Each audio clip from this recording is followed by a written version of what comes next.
दिल्ली का cloud seeding experiment और असली सॉल्यूशन। दिल्ली में 28 अक्टूबर को हुआ क्लाउड सीडिंग एक्सपेरिमेंट उम्मीद के मुताबिक बारिश नहीं ला पाया। लोगों को उम्मीद थी कि आर्टिफिशियल बारिश से शहर की स्मॉग और धुंध कम होगी, लेकिन ऐसा नहीं हुआ। हालांकि निराशा समझी जा सकती है, पर यह नतीजा कोई सरप्राइज नहीं है। इसने फिर साबित किया कि दिल्ली का प्रदूषण किसी एक बड़े शोफ वाले उपाय से खत्म नहीं हो सकता। हर साल जैसे जैसे पतझड़ खत्म होता है और सर्दी शुरू होती है, दिल्ली का आसमान झरीले धुएं से भर जाता है। एयर क्वालिटी इंडेक्स खतरनाक स्तर तक पहुंच जाता है और सरकार पर जल्दी कुछ करने का दबाव बढ़ जाता है। इस बार कोशिश की गई क्लाउड सीडिंग यानी ऐसी प्रक्रिया जिसे कृत्रिम बारिश कराई जा सके ताकि कुछ समय के लिए हवा साफ हो जाए।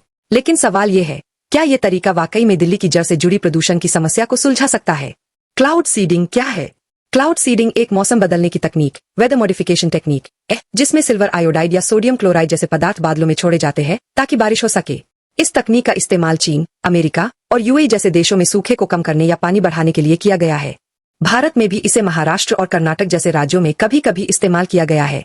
लेकिन प्रदूषण घटाने के लिए इसका इस्तेमाल बहुत कम हुआ है और इसके नतीजे वैज्ञानिक रूप से साफ नहीं है।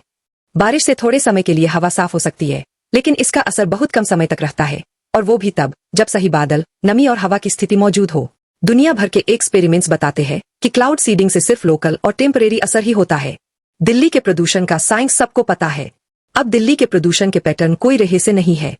आईआईटी दिल्ली, टेरी और सफर जैसी एजेंसियों ने रिसर्च में बताया है कि अक्टूबर-नवंबर के महीनों में प्रदूषण तेजी से बढ़ता है। इसकी वजह होती है खेती के अवशेष जलाना, स्टबल बर्निंग पंजाब और हरियाणा में, साथ ही वाहनों का धुआं, फैक्ट्रियां और कंस्ट्रक्शन का डस्ट। फिर भी सरकार के उपाय अक्सर शॉर्ट टर्म या दिखावे वाले होते हैं, जैसे smog tower, anti smog gun, odd even scheme और अब क्लाउड सीडिंग। ऐसे कदम सिर्फ कुछ समय के लिए असर दिखाते हैं, लेकिन असली समस्या को नहीं छूते। असली समस्या सिस्टमिक है। एयर पॉल्यूशन सिर्फ हवा में धूल का मामला नहीं है। ये हमारी energy use, transport system, waste management और खेती के तरीकों से जुड़ा एक सिस्टमिक इश्यू है। इसे सिर्फ एक बार की कोशिश या इमरजेंसी एक्शन से नहीं सुलझाया जा सकता। जरूरत है कि पहले से बने प्लान्स को सही तरीके से लागू किया जाए, जैसे सख्त एमिशन नॉर्म्स, क्लीन फ्यूल्स, बेहतर पब्लिक ट्रांसपोर्ट और दिल्ली एनसीआर राज्यों के बीच बेहतर तालमेल, ताकि पराली जलाना, फैक्ट्री धुआं और कंस्ट्रक्शन डस्ट जैसे कारणों पर मिलकर कंट्रोल किया जा सके। आगे क्या जरूरी है? भारत के पास टेक्नोलॉजी और पॉलिसी दोनों है।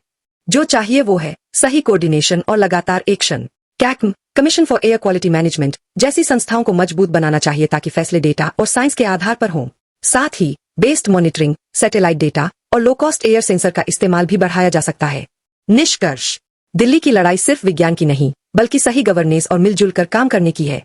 जब तक पहले से बने प्लान्स को ईमानदारी और जवाबदेही के साथ लागू नहीं किया जाएगा, तब तक कोई भी नया एक्सपेरिमेंट लंबा असर नहीं देगा। Cloud seeding